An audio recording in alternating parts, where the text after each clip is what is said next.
Hello, guys. I hope you all are doing fine.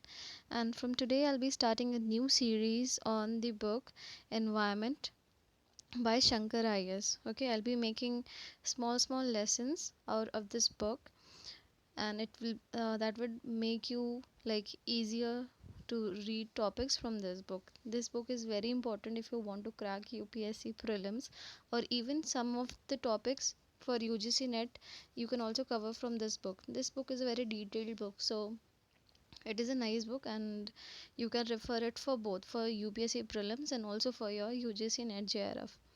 Okay, so in this series I'll be covering almost all the chapters from this book, and majorly I will be discussing more about the important topics.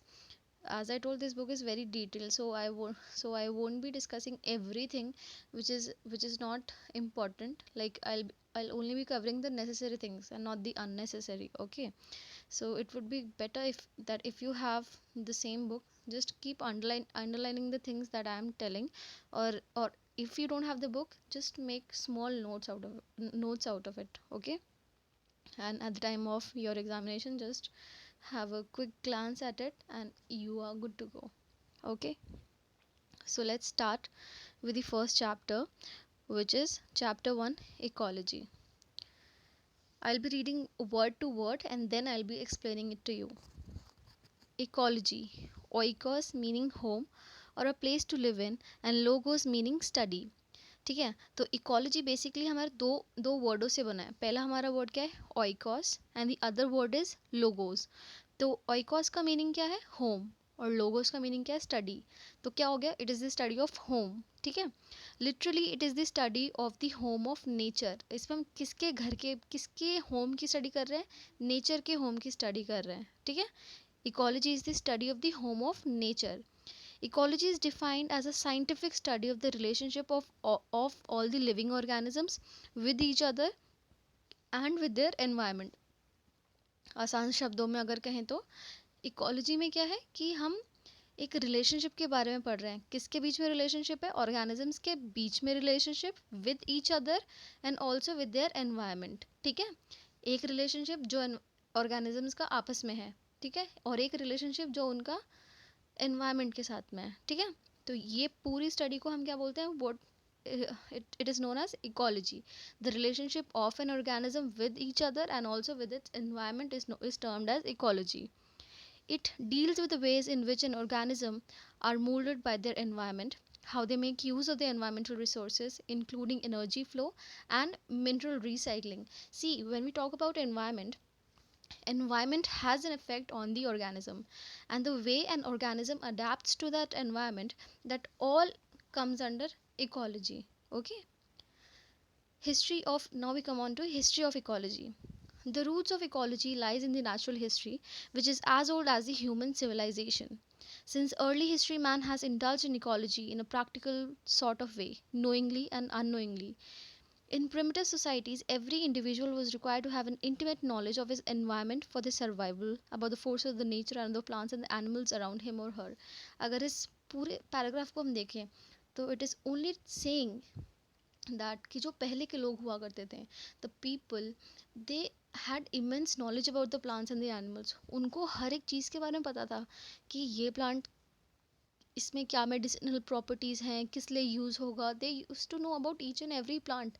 अगर आप इस time पे भी आप किसी गांव में चले जाइए, यू विल सी कि उन्हें आपसे ज़्यादा नॉलेज होगी प्लांट्स की या एनिमल्स की. ठीक है, तो वो दिखाता है कि पहले के लोग कितने जुड़े हुए थे नेचर से. अब के तो हम क्या है, हम उतने जुड़े हुए नहीं हैं नेचर से जितने पहले के लोग थे. ठीक है, फिर यहाँ पे बात करी गई है कि हमारे एंशंट टेक्स्ट में भी हमें इसके बहुत सारे प्रूफ्स मिलेंगे. हमारे जो वेदास हो गए, संहिताज हो गए, ब्रह्मनाज हो गए, अरण्यकाज हो गए. अरण्य क्या क्या है basically, they are the forest books. ठीक है, तो इन सबको अगर आप देखोगे तो you will get to know कि जी जो पहले के लोग थे उन्हें बहुत ही ज़्यादा नॉलेज थी हमारे एनिमल्स की, हमारे प्लांट्स की, हमारी अर्थ की बहुत कदर थी उन्हें. ठीक है, और even if you just take an example of Ramayana, in that also you can see Hanuman ji was told to get Sanjeevani booti. अगर जो वो डॉक्टर थे, अगर उन्हें वो पता नहीं होता कि संजीवनी बूटी कैन सेव लॉर्ड लक्ष्मण, तो वो नहीं हो पाते, but he had that knowledge. तो इसी से हमें पता चलता है कि पहले के लोगों को एनिमल्स के बारे में, प्लांट्स के बारे में बहुत ही ज़्यादा इन डेप्थ नॉलेज थी, ठीक है। उपनिषद में भी इकोलॉजिकल कॉन्सेप्ट्स की बात की गई है, सुश्रुता की संहिता में भी बात की गई है, और भी अलग अलग जो सारी चीज़ें हैं इनमें इनकी बात की गई है।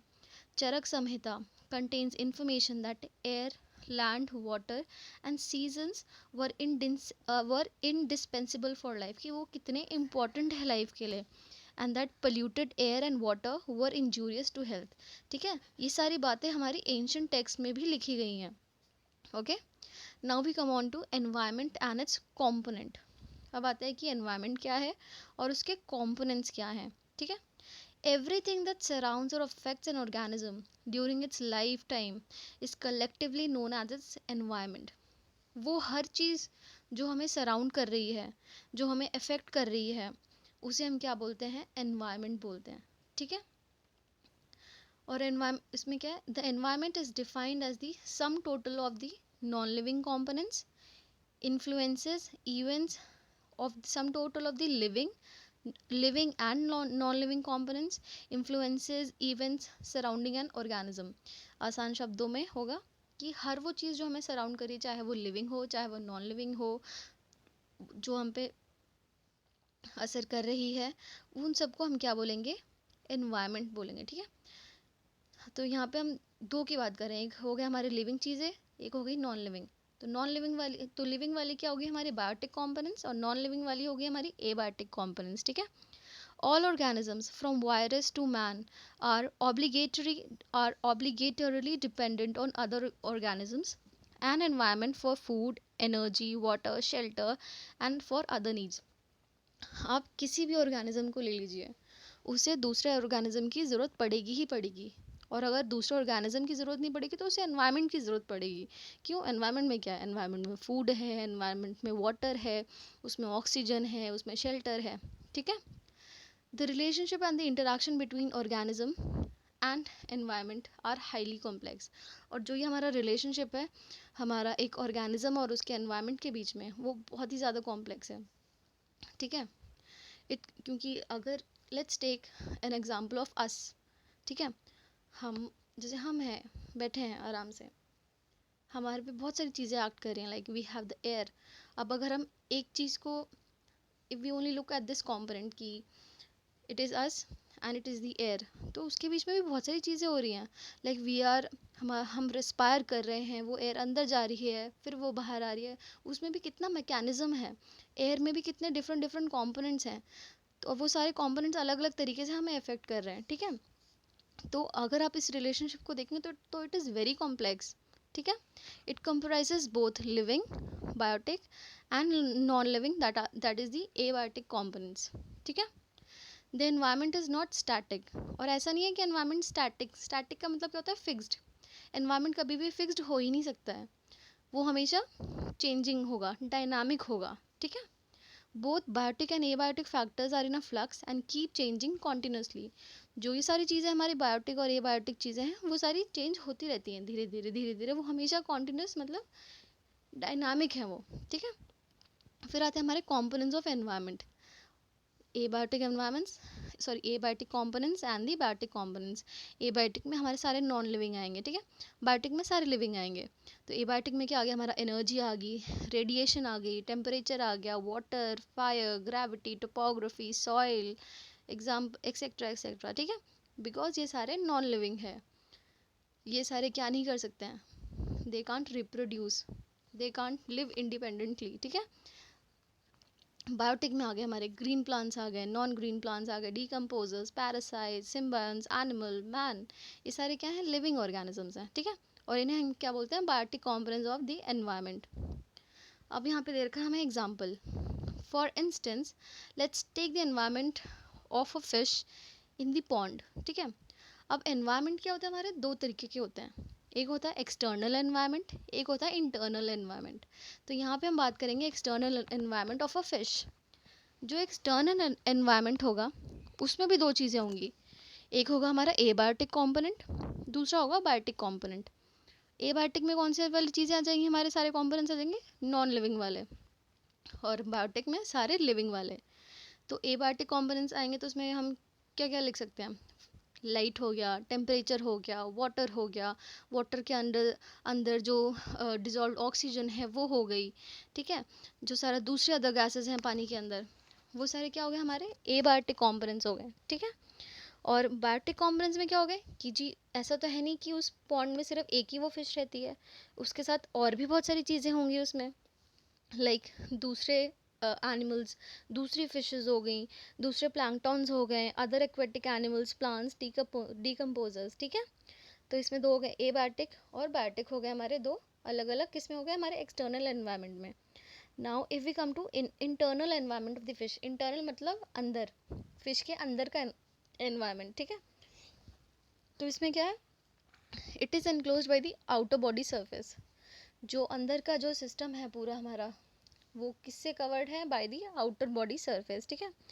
और जो इंटरनल एनवायरनमेंट होता है ना, that is quite stable as compare to the external environment.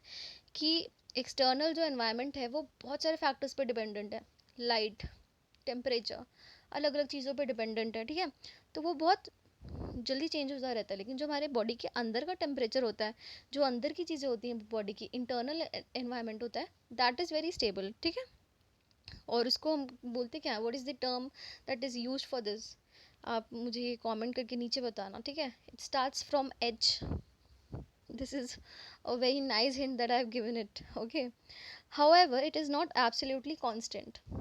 कि ये जो चीज़ है, जो ये प्रोसेस है कि हम हमारा इंटरनल एनवायरनमेंट बहुत ज़्यादा स्टेबल रहता है, रिलेटिवली स्टेबल रहता है, वो मतलब कभी कांस्टेंट नहीं रहता, ठीक है। इंजरी, इलनेस और excessive stress upsets the internal environment. कोई इंजरी हो गई आपको, आप आप बीमार हैं, आपका टेम्परेचर बहुत हाई हो जाएगा, तो उससे क्या होगा, इंटरनल एनवायरनमेंट हिला ना, टेम्परेचर आपका बढ़ा, आप भाग रहे हैं बहुत तेज़ की, आपकी हार्ट बीट बहुत तेज़ हो जाएगी, इंटरनल एनवायरनमेंट पे असर पड़ेगा, ठीक है। For example, if a marine fish is transfer to a fresh water environment, it will not be able to survive, ठीक है। अगर आप, कोई फिश है ओशन की, ठीक है, आपने उसको उठा के एक रिवर वाटर में डाल दिया, तो वो वहाँ रह ही नहीं पाएगी, क्योंकि वो क्या है, वो एक मरीन मरीन फिश है, और उसको आप फ्रेश वाटर में नहीं डाल सकते हैं, क्योंकि उसका जो एक्सटर्नल एनवायरनमेंट है वो उसके इंटरनल एनवायरनमेंट को रहने नहीं देगा, ठीक है। और ना ही उसका इंटरनल एनवायरनमेंट एक्सेप्ट कर पाएगा एक्सटर्नल एनवायरनमेंट को, ठीक है। तो कहीं पे भी सर्वाइव करने के लिए आपका इंटरनल और एक्सटर्नल एनवायरनमेंट के बीच में एक कोऑर्डिनेशन होना चाहिए, ठीक है। अडाप्टेशन होनी चाहिए उस चीज़ को एक्सेप्ट करने के लिए, ठीक है। सो in the next class we will be discussing levels of organization in the ecology, and it is the most easy topic in ecology. So and आज की क्लास के लिए बस इतना ही, और जो भी मैंने बताया it is very easy, I hope आप लोगों को समझ आ गया होगा। एंड अगर आपके पास बुक है तो प्लीज़ बस उसमें अंडरलाइन कर लेना ये छोटी छोटी सी चीज़ें जो हैं, और नहीं है तो जो मैंने बोला है उसके बस छोटे छोटे से नोट्स बना लो, that is more than enough, okay. So stay tuned and I will see you guys in the next video, take care.